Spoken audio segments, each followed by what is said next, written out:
नमस्कार, मैं रंजू सिंह। आप देख रहे हैं दशान एक्सप्रेस। चाय बागानों के 30% भूमि को गैर चाय उद्देश्यों के लिए हस्तांतरित करने के विरोध में 11 मार्च को आदिवासी विकास परिषद करेगा जिला शासक से मुलाकात।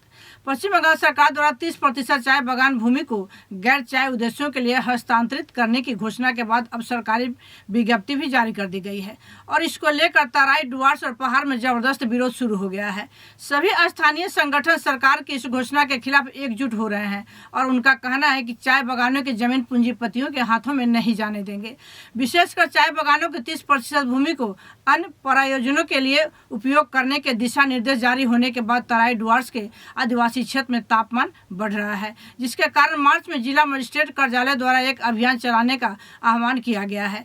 एक शब्द में कहें तो तराई डुआर्स के इतिहास और पृष्ठभूमि बदलने वाला है। इतिहास बताता है कि 1837 में असम के चबुआ, 1852 में दार्जिलिंग के पुटाबोंग और 1876 में जलपाईगुड़ी के गजल बेसिन में सर ह्यूटन नामक एक अंग्रेज ने पहाड़ों और जंगलों को साफ करके एक के बाद एक हरितकालीन या चाय बागान तैयार करवाया था। उस समय स्थानीय संथाल समुदाय को सुदूर छोटा नागपुर पठार क्षेत्र से, जो अब झारखंड, बिहार और उत्तराखंड का हिस्सा है, एक प्रकार की जंजीर में बांध कर लाया गया था ताकि जंगली जानवरों से भरे दुर्गम पहाड़ों और जंगलों को साफ किया जा सके।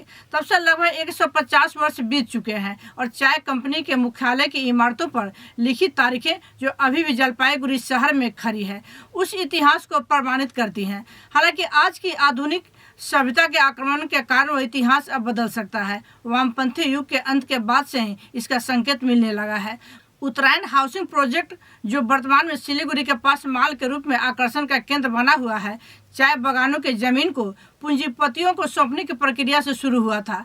यह हाउसिंग प्रोजेक्ट चांदमुनि चाय बागान को सौंपकर और हजारों आदिवासी मजदूरों, भूमिपुत्रों को विस्थापित करके बनाया गया था।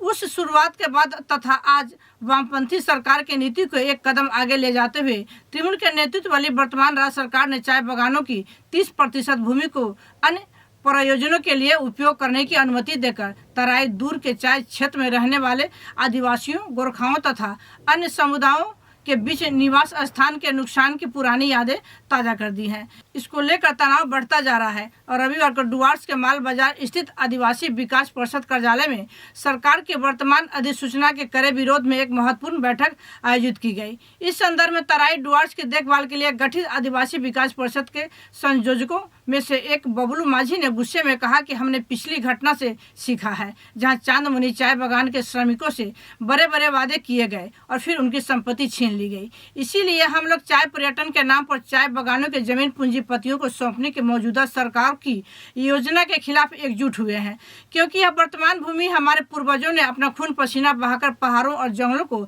साफ करके बनाई है। इसलिए इस पर पहला अधिकार हमारा है। आदिवासी विकास परिषद ने इस मुद्दे से जलपाईगुड़ी के जिला मजिस्ट्रेट को अवगत कराने के उद्देश्य से 11 मार्च को शांतिपूर्ण अभियान चलाने की घोषणा की है।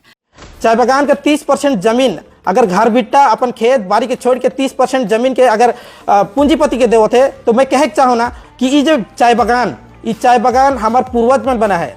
इस चाय बागान के हमार पूर्वज मन अपन खून पसीना से बना है और वो बनाल जमीन के भूइहारी जमीन के है ना।